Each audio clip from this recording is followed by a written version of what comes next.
Baik, bismillahirrahmanirrahim. Assalamualaikum warahmatullahi wabarakatuh. Pertama-tama kami DPP FPI mengucapkan innalillahi wa inna ilaihi rajiun atas wafatnya, atas syahidnya 6 orang laskar kami yang sedang dalam tugas pengawalan kepada pimpinan kami, yaitu Imam Besar Habib Rizik Syihab. Semoga ke-6 laskar tersebut diterima syahidnya. Yang kedua, kami sampaikan alhamdulillah Imam Besar kami bersama keluarga dan cucunya alhamdulillah dalam keadaan sehat. Amin. Ya. Dan saat ini sedang dalam pemulihan sebetulnya. Jadi saya di samping kanan saya perkenalkan dulu adalah Kiai Haji Sobri Lubis, adalah Ketua Umum DPP FPI. Di belakangnya adalah Panglima Laskar Pembela Islam Ustadz Maman Suryadi. Di belakang saya Wakil Panglima Laskar Pembela Islam Ustadz Jordan, dan ada pengurus FPI di belakang kita. Jadi pertama-tama saya mau sampaikan bahwa kami sebelum ada pengumuman dari pihak Polda, yang tadi itu pun kita dapatnya dari televisi, sebelum kita mendengarkan pernyataan dari pihak Polda, itu kita masih menganggap ke-6-nya dalam status hilang. Makanya pernyataan kita yang pertama keluar itu adalah pernyataan statusnya masih dalam keadaan hilang, kita sebutkan. Karena itu pernyataan dibuat pagi hari, ya, sebelum kita mendengar kabar bahwa ke-6-nya sudah syahid.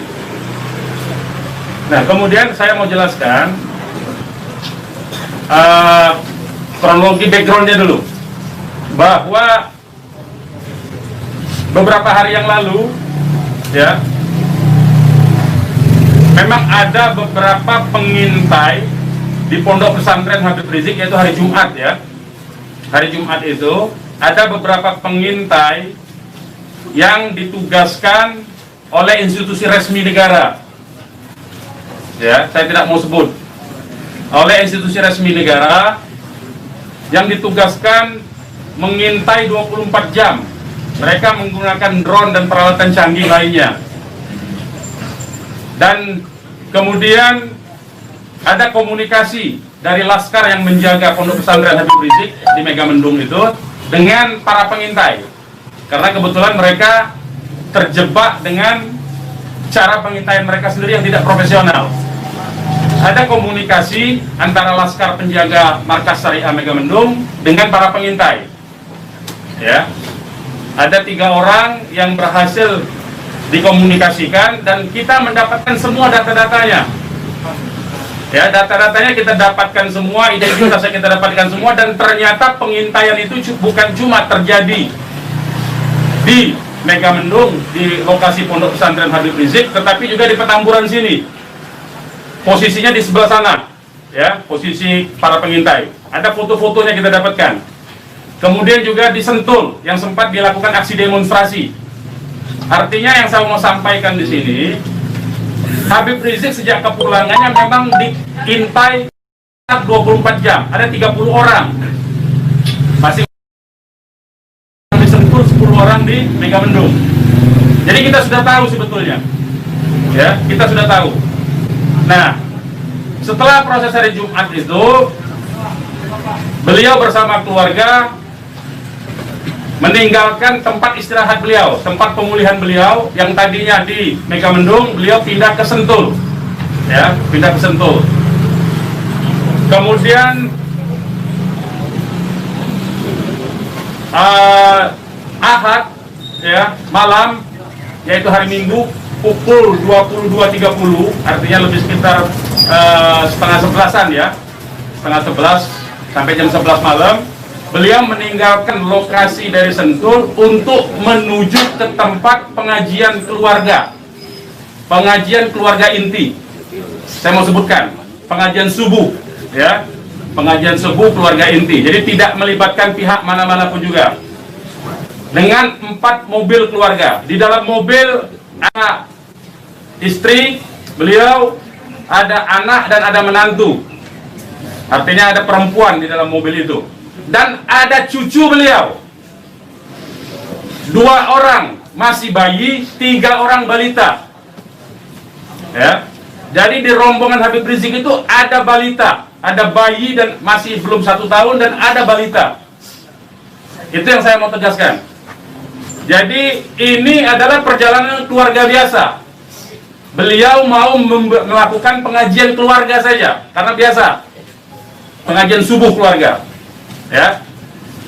Nah, di dalam perjalanannya lebih kurang pukul 12.30 artinya setengah 1 malam, rombongan beliau dengan dikawal. Beliau menggunakan keluarga menggunakan 4 kendaraan roda 4 dan dikawal oleh 4 mobil juga oleh laskar.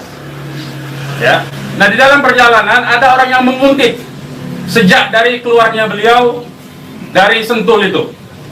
Ya, terus dikuntit dan akhirnya para penguntit ini berusaha memotong, entah apa tujuannya.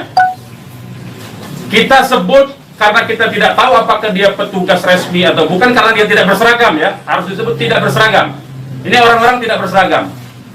Berusaha memotong rombongan, ya, dan menyetop kendaraan. Nah, para pengawal tentu saja bereaksi untuk melindungi, ya, untuk melindungi Imam Besar Habib Rizik Syihab. Itu reaksi normal, karena memang mereka bertugas untuk mengawal. Reaksi normal. Yang patut diberitahukan kepada teman-teman pers semua, bahwa fitnah besar kalau laskar kita disebut membawa senjata api dan tembak-menembak. Fitnah itu. Laskar kami tidak pernah dibekali dengan senjata api. Kami terbiasa tangan kosong.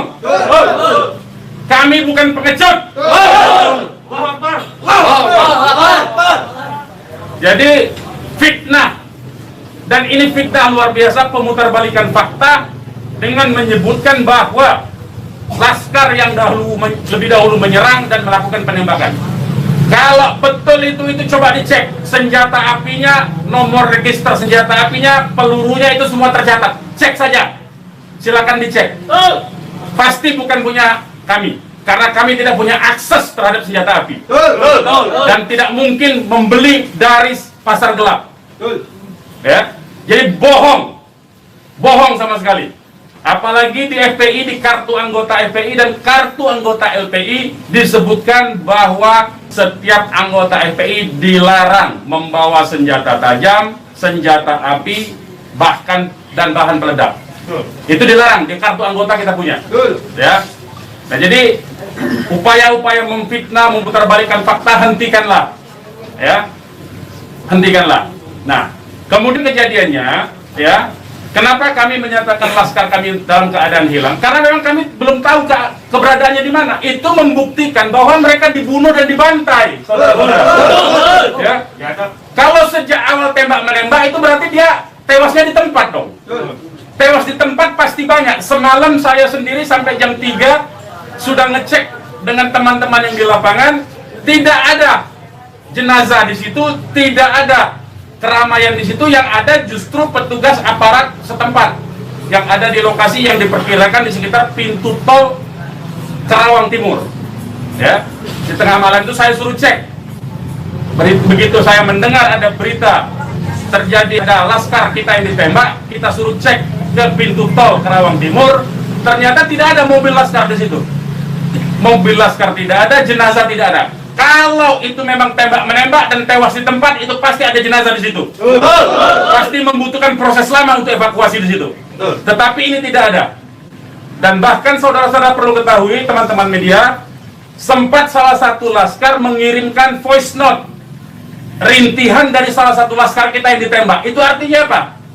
Itu artinya laskar kami dibawa ke satu tempat dan dibantai di tempat itu.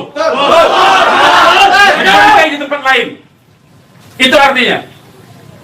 Dan kemudian waktu kemudian setelah voice note terkirimkan, tidak ada lagi HP dari laskar 6 orang itu yang aktif kita hubungi. Kita sudah cari sampai pagi tadi, sampai siang tadi, sebelum pengumuman dari pihak Polda, kita sudah cari kemana-mana, ke rumah sakit kita cari, ke kantor polisi kita cari, karena kita anggapnya itu orang hilang. Dan ternyata kemudian ada pengumuman bahwa seperti yang dinyatakan fitnah yang menyatakan tembak menembak itu. Ya. Nah, jadi sekali lagi saya mau katakan tidak betul ya, berdasarkan fakta-fakta dan kronologi yang saya sampaikan bahwa terjadi tembak menembak dan Laskar memiliki senjata api itu tidak betul sama sekali. Itu fitnah besar terhadap kami, fitnah besar terhadap umat Islam. Kami anggap itu upaya memutarbalikkan fakta yang tidak pada tempatnya. Saudara-saudara harus diperhatikan, ini 6 orang ya, 6 orang wafat dibantai, keluarganya ada 1 di dalam. Ya, ibunya ada 1 di dalam, ada 1 orang tuanya laki-laki sedang sholat di masjid. Ya, ini anak-anak kita tahu persis. Anak-anak ini hanya bentuk kecintaannya mengawal pimpinan kami, imam besar, hanya bentuk pengabdian, tidak memiliki agenda apapun, tidak memiliki senjata api, tidak memiliki bahan peledak dan segala macam bentuk senjata lainnya. Dari kami, saya kira itu. Ketua Umum silakan kalau ada yang mau menyampaikan. Silakan. Bang, ya. Untuk pengecekan CCTV di lokasi sudah dipinta? Belum kita lakukan karena kita ini masih sibuk sampai dengan siang tadi sebelum ada pengumuman dari pihak Polda, kita masih sibuk memastikan keberadaan 6 orang tersebut. Ya, jadi kita belum mengecek kemanapun, kita masih menelusuri kemana-mana tempat dari kemungkinan-kemungkinan itu dibawa, yaitu apakah rumah sakit, karena kita mendengar ada voice note yang tertembak, kan, rintihan dari salah satu korban yang ditembak, masih sempat didengarkan oleh Laskar yang tetap mengawal, ya. Dan kita belum mengetahui itu sampai hari ini, bahkan sampai detik ini kita belum mendapatkan akses terhadap jenazah. Itu yang patut dicatat. Kita tahu bahwa mereka 6 orang Laskar ini yang syahid ini adalah wafat, baru tahu dari pengumuman ya, dari pihak kepolisian. Jadi itu yang perlu saya sampaikan. Tapi posisi 6 ini gimana sekarang Bang, udah diketahui? Sampai hari ini saya belum tahu, kita belum mendapatkan informasi. Ini menunjukkan bahwa bukti konkret bahwa jenazah ini dalam kontrol dan kendali penuh, artinya kan. Kalau memang itu tembak menembak biasa, tentu itu ada di masyarakat lain. Tentu masyarakat sudah sibuk, sudah ramai di situ. Ini sampai sekarang ini kami tidak mendapatkan akses di mana keberadaan jenazahnya, ya, kondisi lukanya di mana tembak menembak, berapa lubang pelurunya, kami tidak tahu. Hanya satu-satunya sumber informasi baru bahwa dinyatakan bahwa tewas. Ya, Bang, untuk yang 4 orang Bang, penjelasan yang Bapak